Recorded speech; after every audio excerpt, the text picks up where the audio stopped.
নমস্কার। প্রথমেই দেখে নেব আজকের সংবাদ শিরোনাম। কোন খাতে কত টাকা বাংলাকে দিয়েছে মোদী সরকার, হিসেব দিয়ে তৃণমূলকে চ্যালেঞ্জ শাহর। কারখানার ভিতর থেকেই নিখোঁজ, উদ্ধার হলো আধিকারিকের মরদেহ। নবান্ন অভিযানে না গিয়ে জুনিয়র ডাক্তারেরা ভুল করেছেন, জানুন এরকম কথা কেন বললেন শুভেন্দু। মহিলা সাংবাদিকের কোলে বসা তন্ময়কে সাসপেন্ড করল সিপিএম, এবার কি তিনি তৃণমূলে যাবেন? নন্দীগ্রাম সমবায় নির্বাচনে গেরুয়া ঝড়, 12টি আসনের 11টি জিতল বিজেপি। নির্যাতিতার বাড়ি এখন ছবি তোলার জায়গা, আর্চিকরের আন্দোলনকে তুলোধনা দিলীপের, বিস্ফোরক বিজেপি নেতা। মাত্র 2 ঘন্টা সময় পাবেন ভাইকে তিলক পরানোর, জানুন এবছর ভাইফোঁটার সময়কাল। প্রতিদিন সঠিক খবর নিয়মিত শোনার জন্য সাবস্ক্রাইব করুন কলকাতা পত্রিকার সংবাদ চ্যানেলটিকে। আসছি বিস্তারিত খবরে।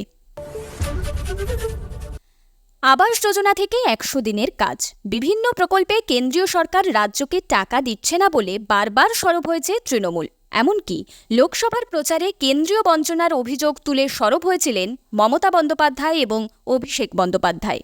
এবার বাংলায় এসে সেই সব অভিযোগের জবাব দিলেন কেন্দ্রীয় স্বরাষ্ট্রমন্ত্রী অমিত শাহ। কোন প্রকল্পে রাজ্যকে গত 10 বছরে মোদী সরকার কত টাকা দিয়েছে তার হিসেব তুলে ধরলেন। একই সঙ্গে মমতা বন্দ্যোপাধ্যায়কে চ্যালেঞ্জ ছুড়ে শাহ বললেন, আপনি তারিখ বলুন, বাংলার মানুষের কাছে বিজেপি যুব মোর্চার সভাপতি হিসাবে তুলে ধরবেন।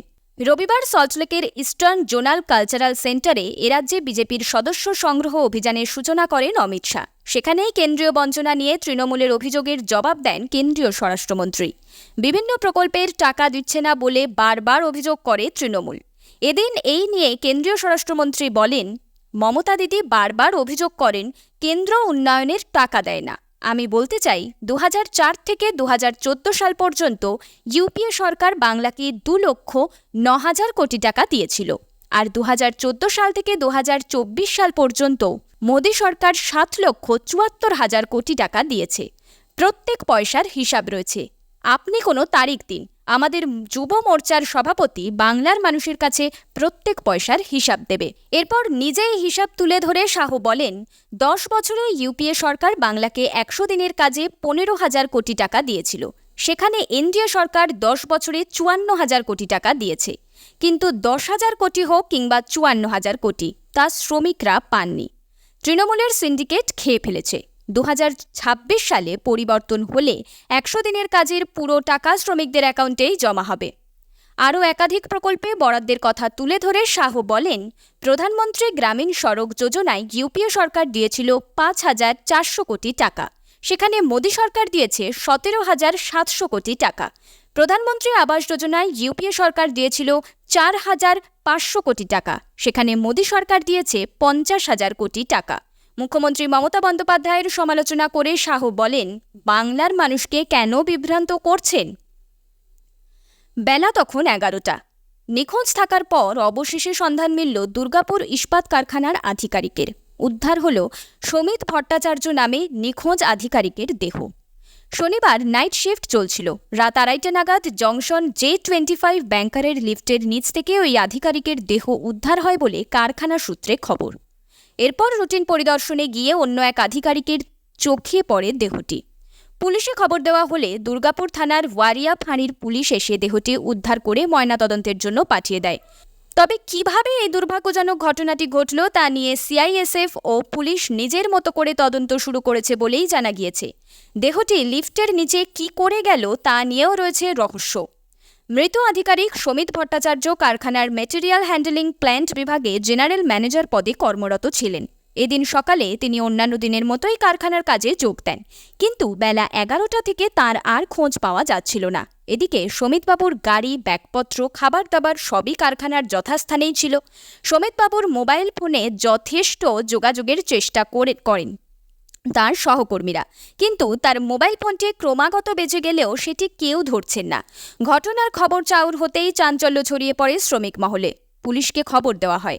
দুর্গাপুর থানার ওয়ারিয়া ফাঁড়িতে মিসিং ডায়েরি করা হয়েছে। পুলিশ কুকুর এনে সমিতবাবুর জিনিসপত্র শুকিয়ে ওনার তল্লাশিও চালানো হয়েছিল। বস্তুত সমিত ভট্টাচার্য সিটি সেন্টারের সেল কোঅপারেটিভের বাঘা যতীন পথের বাসিন্দা। পরিবারে স্ত্রী ও এক ছেলে রয়েছে। উপভোটের মুখে শহরে এসেছেন অমিত শাহ। উজ্জীবিত পদ্ম শিবির। এরই মধ্যে ডাক্তারদের আন্দোলন নিয়ে ফের একবার মুখ খুলতে দেখা গেল বিধানসভার বিরোধী দলনেতা শুভেন্দু অধিকারীকে। বঙ্গ বিজেপির রাজ্য সভাপতি সুকান্ত মজুমদারকে পাশে নিয়ে করলেন সাংবাদিক বৈঠক। শুভেন্দুর দাবি, চিকিৎসকদের আন্দোলনের অপমৃত্যু হয়েছে। কিছু বাম এবং অতি বাম এদের আন্দোলনকে বিপথে চালিত করেছে। বলেন, নবান্ন অভিযানে না গিয়ে ভুল করেছেন জুনিয়র ডাক্তাররা। একই সঙ্গে এক হাত নেন তৃণমূলকেও। বলেন, চিকিৎসকদের আলাদা ফ্রন্ট তৈরি করেছে তৃণমূল। ডাক্তারদের আন্দোলনে চাপে ছিল সরকার। জুনিয়র ডাক্তারদের আন্দোলনের শুরুটা ভালো, ফিনিশিংটা ভালো নয়, তবে বিজেপি ছাড়বে না। দীপাবলির পর শুরু হবে। কিন্তু তাঁর কথায় বারবার ফিরে আসে বাম অতি বামেদের প্রসঙ্গ। খানিক আক্ষেপের সুরে বলেন, যেভাবে অভিজিৎ গাঙ্গুলি অগ্নিমিত্রা পালকে গো ব্যাক স্লোগান দেওয়া হয়েছে, আন্দোলনের সমগ্র মানুষের আন্দোলন থেকে বিচ্যুতি ঘটেছে। অনিকেত মাহাতোরা ভুগছে। বাম এবং অতি বাম এই আন্দোলনের অপমৃত্যু ঘটিয়েছে। প্রসঙ্গত 9ই আগস্ট তিলোত্তমা কাণ্ডের পর থেকেই পথে রয়েছেন জুনিয়র ডাক্তারেরা। চলেছে মিছিল, হয়েছে অবস্থান বিক্ষোভ, অনশনেও বসেছেন। রাজ্যের স্বাস্থ্য ব্যবস্থার সংস্কার নিয়ে দফায় দফায় কথা বলেছেন মুখ্যমন্ত্রী মুখ্য সচিবের সঙ্গে। যদিও মুখ্যমন্ত্রী চিকিৎসক সাক্ষাৎ নিয়ে খুব একটা সন্তুষ্ট নন বিরোধী দলনেতা।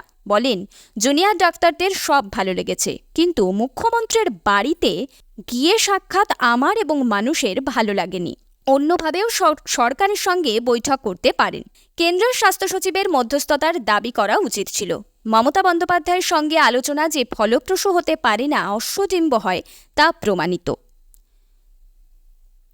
মহিলা সাংবাদিকের শ্লীলতাহানির অভিযোগ। বাম নেতা তন্ময় ভট্টাচার্যের বিরুদ্ধে পদক্ষেপ করল দল। তাকে সাসপেন্ড করা হচ্ছে বলে জানিয়েছেন সিপিএমের রাজ্য সম্পাদক মোহাম্মদ সেলিম। এদিন সিপিএমের রাজ্য সম্পাদক মোহাম্মদ সেলিম বলেন, আমি শুনেছি এক তরুণী সাংবাদিক অভিযোগ করেছেন। তন্ময় বরাবরই বাড়ি থেকে সাক্ষাৎকার দেয়, যদিও জানি না কেন এটা করে। তবে যা অভিযোগ পেয়েছি তা খতিয়ে দেখা হবে। এটা কোনোভাবেই ছোট করে দেখা হবে না। আপনারাও কেউ ছোট করে দেখবেন না। এখানেই শেষ নয়। মোহাম্মদ সেলিম জানান, তন্ময়বাবুকে সাসপেন্ড করার সিদ্ধান্ত নেওয়া হয়েছে, তবে কতদিনের জন্য সেই সংক্রান্ত তথ্য আগামীকাল দেওয়া হবে। এই ঘটনায় উষ্মা প্রকাশ করেছেন বাম নেতা সুজন চক্রবর্তীও। তিনি বলেন, এই ঘটনা অত্যন্ত নিন্দনীয়, দল পদক্ষেপ করছে। কিন্তু ঠিক কী অভিযোগ উঠেছে তন্ময় ভট্টাচার্যের বিরুদ্ধে? রবিবার দুপুরে এক তরুণী সাংবাদিক ফেসবুক লাইভ করেন। সেখানেই তিনি দাবি করেন, এদিন তাঁর তন্ময় ভট্টাচার্যের সাক্ষাৎকার নেওয়ার কথা ছিল। সেই মতো তিনি সিপিএম নেতার কাছে পৌঁছে যান। তার অভিযোগ, ইন্টারভিউ নেওয়ার আগেই তন্ময়বাবু নাকি তার কোলে বসে পড়েন। মহিলা স্পষ্টভাবে জানান, তিনি এসব পছন্দ করেন না। ওই সাংবাদিকের অভিযোগ, বরাবরই নিজের মাত্রার বাইরে গিয়ে ইয়ার্কি ঠাট্টা করেন তন্ময় ভট্টাচার্য। পছন্দ না হলেও বিষয়টিকে নিজের মতো করে এড়িয়ে যেতেন তিনি। তবে এদিন বিষয়টা মাত্রা ছাড়ানোয় ফেসবুক লাইভ করেন নিগৃহীতা। এ বিষয়ে তন্ময়বাবু বলেন, আমি ওকে চিনি, একাধিকবার সাক্ষাৎকার নিয়েছি, বরাবরই ঠাট্টা করি। আজ দেখলাম লাইভে এরকম অভিযোগ করছে। সাক্ষাৎকারের কথা প্রসঙ্গ আমি ওর বাঁ দিকের পায়ের ওপর আঙুল রেখে বলেছি এখানে, তাতেও পোটেনশিয়াল রেপিস্ট বলে মন্তব্য করল। এত মানুষের সঙ্গে মিশি, এতজনের সঙ্গে ইয়ার্কি ফাজলামি করি, কেউ কোনো দিন কিছু বলেনি। ওই মেয়েটিকে আমি মা বলে ডাকি, এমন কথা হতে পারে ভাবিনি। বিধানসভার বিরোধী দলনেতা শুভেন্দু অধিকারী বিধানসভা এলাকা নন্দীগ্রামে সমবায় নির্বাচনে গেরুয়া ঝড়। নির্বাচন ঘিরে উত্তেজনার পর মহেশপুর সমবায় সমিতির নির্বাচনে 12টি আসনের মধ্যে 11টিই পেল বিজেপি। একটি আসনে জিতলেন তৃণমূল সমর্থিত প্রার্থী। সমবায় নির্বাচন ঘিরে এলাকায় অশান্তি ছড়ানোর চেষ্টার অভিযোগ তুলে পরস্পরের বিরুদ্ধে সরব হয়েছে তৃণমূল ও বিজেপি। রবিবার ফলাফল ঘোষণার পর এলাকায় বিজয় মিছিলও করে বিজেপি। মহেশপুর সমবায় সমিতির নির্বাচনে 12টি আসনেই প্রার্থী দিয়েছিল বিজেপি ও তৃণমূল। এদিন ভোট গ্রহণ ঘিরে এলাকায় উত্তেজনা ছড়ায়। অশান্তি রুখতে নন্দীগ্রাম থানার পুলিশ তৎপর হয়। ভোট গ্রহণ শেষ হওয়ার আগে তৃণমূলের নন্দীগ্রাম 1 নম্বর ব্লক সভাপতি বাপ্পাদিত্য গর্গ বলেন, সমবায় উন্নয়ন মঞ্চে যারা প্রার্থী হয়েছেন তাদের আমরা সমর্থন করেছি। ভোট গ্রহণ শেষ পর্যায়ে বিজেপি আন্দাজ করতে পেরেছে এই সমবায় সমিতির নির্বাচনে পরাজয় নিশ্চিত, যে কারণেই উত্তেজনা সৃষ্টি করতে চাইছে। সেই সময় জেলা বিজেপির সহসভাপতি সাহেব দাস বলেন, আমরা পুলিশকে বলেছিলাম 100 মিটারের মধ্যে তৃণমূলের ক্যাম্প না করতে দিতে। পুলিশ আমাদের কথা কানে দেয়নি, যার কারণে পাশাপাশি দুই দলের ক্যাম্প হওয়ার উত্তেজনার সৃষ্টি হয়েছে। আর জয় পরাজয় নির্বাচনের ফল বেরোনোর পর জানা যাবে। ওরা অশান্তি চাইছে, সেই জন্যই প্ররোচনা দিচ্ছে। শেষ পর্যন্ত ভোট গণনার পর দেখা যায় 12টি আসনের মধ্যে 11টি পায় বিজেপি, আরেকটি আসনে যেতে তৃণমূল সমর্থিত প্রার্থী। সমবায় নির্বাচনের ফল ঘোষণার পর এলাকায় বিজয় মিছিল করে বিজেপি। মিছিল থেকে শুভেন্দু অধিকারীর নামে জয়ধ্বনি দেন বিজেপি কর্মী সমর্থকরা। সমবায় সমিতির নির্বাচনে জয়ের পর বিজেপির বিজয় মিছিল। 21 বিধানসভা নির্বাচনে এই আসনে হাড্ডাহাড্ডি লড়াই দেখেছিল রাজ্যবাসী। তৃণমূলের প্রার্থী ছিলেন দলের সুপ্রিমো মমতা বন্দ্যোপাধ্যায়, আর বিজেপির প্রার্থী ছিলেন শুভেন্দু। সেই লড়াইয়ে শেষ পর্যন্ত জেতেন বিজেপি প্রার্থী। এদিন মহেশপুর সমবায় সমিতির নির্বাচনে ফল বেরোনোর পর শুভেন্দু বলেন, মহেশপুর সমবায় সমিতির নির্বাচনে 12টি আসনের মধ্যে 11টি আসনে বিজেপি সমর্থিত প্রার্থীদের জয়ী করার জন্য আমি সব ভোটদাতাদের কৃতজ্ঞতা ও ধন্যবাদ জানাই। সমবায় নির্বাচনে বিজেপির জয়ী সদস্যদের অভিনন্দন জানান বিরোধী দলনেতা। আরজিকরে তরুণী চিকিৎসককে ধর্ষণ এবং খুনের ঘটনার প্রতিবাদে চলা আন্দোলন নিয়ে এবার বিস্ফোরক মন্তব্য করলেন বিজেপি নেতা দিলীপ ঘোষ। আরজিকরের আন্দোলনকে অরাজনৈতিক আন্দোলনের অপমৃত্যু বলে আক্রমণ করলেন দিলীপ। এদিন দিলীপ ঘোষ বলেন, নির্যাতিতার বাড়ি এখন ছবি তোলার জায়গা হয়েছে। আরজিকরে আন্দোলন শুরু থেকেই বলেছিলাম অরাজনৈতিক আন্দোলন করে কিছু হয় না। এখন সেটাই প্রমাণ হচ্ছে, অরাজনৈতিক আন্দোলনের অপমৃত্যু। এর জন্য যারা দায়ী তাদের দায়িত্ব তাদেরই নিতে। আরজিকরের মতন ইস্যু রাজ্যে প্রায়ই আসছে, সেগুলো ধরে এগোতে হবে, সরকার ফেলতে হবে। প্রসঙ্গত দিলীপ ঘোষের মতো খানিকটা এক সুরেই আরজিকরের আন্দোলনকে তুলোধনা করেন বিরোধী দলনেতা শুভেন্দু অধিকারীও। শুভেন্দুর কথায়, আন্দোলনকারী জুনিয়র ডাক্তারদের মুখ্যমন্ত্রীর বাড়িতে গিয়ে বৈঠক করা ঠিক হয়নি। জুনিয়র চিকিৎসকদের মুখ্যমন্ত্রীর সঙ্গে বৈঠকে বসাটাই বড় ভুল। বাম এবং অতিবামেরা জুনিয়র চিকিৎসকদের আন্দোলনকে ভুল পথে পরিচালিত করেছে। রাজ্যের প্রধান বিরোধী দল বিজেপিকে বাদ দিয়ে সরকারকে চাপে ফেলা যাবে না। আমরা কালীপুজোর পর আরজিকর ইস্যুতে বড়সড় আন্দোলনে নামছি। ইতিমধ্যেই আমাদের 50 লক্ষ গণস্বাক্ষর সংগ্রহ প্রক্রিয়া শেষ হয়েছে। সেই গণস্বাক্ষর এবং কোটি পূর্ণ করে আমরা শীঘ্রই রাজ্যের সাংবিধানিক প্রধান রাজ্যপালের কাছে গিয়ে জমা দিয়ে মুখ্যমন্ত্রী মমতা বন্দ্যোপাধ্যায়ের পদত্যাগ দাবি করব। রবিবার শহরে বৈঠক করেছেন স্বরাষ্ট্র সচিব অমিত শাহ। দলীয় নেতাদের সঙ্গে নিয়ে বৈঠক করলেন স্বরাষ্ট্রমন্ত্রী অমিত শাহ। একই মঞ্চে উপস্থিত ছিলেন বিজেপি নেতা শুভেন্দু অধিকারী এবং সুকান্ত মজুমদার। উপস্থিত ছিলেন মিঠুন চক্রবর্তী সহ বিজেপির একাধিক দলীয় নেতৃত্ব। রবিবার বনগাঁর বিএসএফের একটি অনুষ্ঠানে যোগ দিতে গিয়ে 2026 সালের বিধানসভায় পরিবর্তনের ডাক দিলেন স্বরাষ্ট্রমন্ত্রী অমিত শাহ। সামনেই কালীপুজো আর দীপাবলির বিশেষ রীতি ভাইফোঁটা। দেশজুড়ে এ সময় এই উৎসব পালিত হয় সাড়ম্বরে। ভাইফোঁটা মূলত ভাই বোনেদের উৎসব।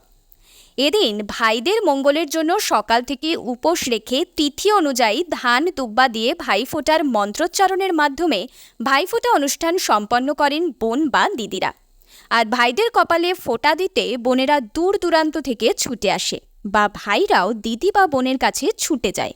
হিন্দু ধর্মের অত্যন্ত পবিত্র উৎসব ভাইফোঁটা। যদিও এই উৎসব পালনের জন্যে কোনো ধর্ম না জাতি নেই। ভাই বোনেদের মঙ্গল কামনায় সবাই এই উৎসবে সামিল হতে পারেন। যাই হোক, তিথি অনুযায়ী এবছর ভাইফোঁটা কবে পড়েছে জানেন কি? আশ্বিন বা কার্তিক মাসের শুক্লপক্ষের দ্বিতীয়া তিথিতে ভাইফোঁটা অনুষ্ঠান পালিত হয়। কারোর কারোর বাড়িতে প্রতিপদেও ভাইফোঁটা হয়, কিন্তু বেশিরভাগ দ্বিতীয়াতে ফোঁটা দেওয়ার প্রচলন রয়েছে। শুভ তিথিতে ভাইয়ের কপালে মঙ্গল তিলক এঁকে তার শুভকামনা করেন বোন বা দিদিরা, তাদের দীর্ঘায়ু কামনা করেন। আর ভাইফোঁটার পরে সবারই আশা থাকে ভাইফোঁটার উপহার। বোন বা দিদিরা ভাইকে উপহার দেন, তেমনি ভাইরাও বোনকে উপহার দেন। ভাইকে আরতির থালায় থাকে সিঁদুর, চন্দন, ফল, ফুল, মিষ্টি এবং সুপারি। আরতির আগে ফল, সুপারি, স্ফটিক, চিনি, পান, কালো ছোলা দেওয়া হয় খেতে। আবার অনেকে প্রদীপের তাপে কাজল পারেন, সেটাই ভাইকে পরান। সুতরাং এক একজনের এক একটা নিয়ম। আবার খেতেও দেওয়া হয় ভাইকে পাত পেরে। এবছর ভাইফোঁটা পড়েছে তেসরা নভেম্বর 2024। দিনটি রবিবার। তিলকের সময় 1:10 থেকে 3:22 পর্যন্ত। স্থায়ী হবে মাত্র 2 ঘন্টা 11 মিনিট। 3রা নভেম্বর 2024 সালে দুপুর 1:10 থেকে 3:22 পর্যন্তই ফোঁটা দেওয়ার শুভ মুহূর্ত। আর ভাই ফোঁটার মন্ত্র হল, ভাইয়ের কপালে দিলাম ফোঁটা, জমের দুয়ারে পড়ল কাঁটা। যমুনা দেয় জমকে ফোঁটা, আমি দিই আমার ভাইকে ফোঁটা। যমুনার হাতে ফোঁটা পেয়ে জম হলো অমর, আমার হাতে ফোঁটা খেয়ে আমার ভাই হোক অমর।